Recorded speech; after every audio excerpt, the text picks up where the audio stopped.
Dans cette vidéo, on revient sur la motion de censure déposée par la gauche contre le gouvernement de Michel Barnier.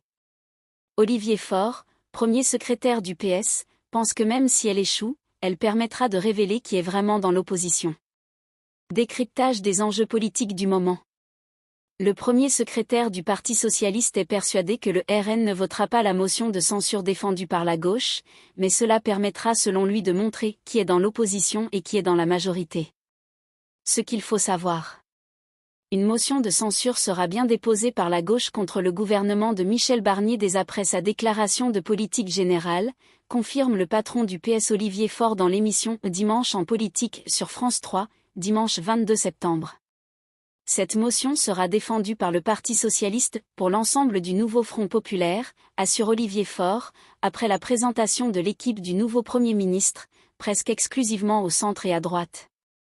Elle est vraisemblablement vouée à l'échec, estime cependant le premier secrétaire du PS, qui est convaincu que le RN ne la votera pas, car il considère que Marine Le Pen a décidé de donner son onction au gouvernement Barnier.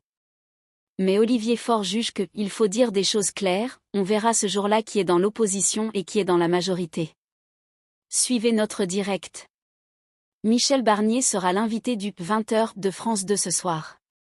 Le Premier ministre répondra aux questions de Laurent Delahousse. Les oppositions étrillent l'équipe fragile du Premier ministre, déjà menacée de censure. Les oppositions ne décolèrent pas après la présentation du gouvernement Barnier, qui comprend quasi exclusivement des représentants du centre et de la droite. Le gouvernement de Michel Barnier est un gouvernement fragile, estime l'ex-président de la République François Hollande sur France Bleu Limousin. Le député PS de Corrèze y voit un attelage qui paraît déjà brinque-ballant, lourd mais sans poids lourd, et estime qu'il faut le censurer, avec une motion socialiste. Une équipe presque exclusivement au centre et à droite. Le gouvernement dévoilé par le Premier ministre LR fait la part belle au parti présidentiel Renaissance, avec 8 ministres et 5 ministres délégués sur les 39 membres, et à ses alliés, 2 ministres MoDem, un horizon. Après avoir affirmé qu'ils ne participeraient pas à un gouvernement avec le camp présidentiel, les LR composent finalement la deuxième force de ce gouvernement avec 5 ministres et 5 ministres délégués. La gauche ne compte qu'un seul représentant, Didier Migaud, ex-député socialiste devenu président de la Cour des comptes puis de la Haute Autorité pour la transparence de la vie publique, et désormais ministre de la Justice. Des noms qui restent, et des inattendus.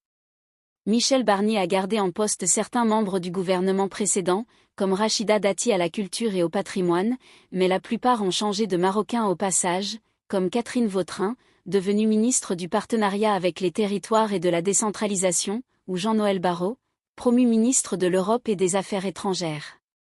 En revanche, d'autres sont plus inattendus. Anne Genetet, la nouvelle ministre de l'Éducation nationale, ne connaît pas grand-chose, ni de près, ni de loin, au sujet de l'école et du système éducatif, selon la secrétaire générale du syndicat SUNSA.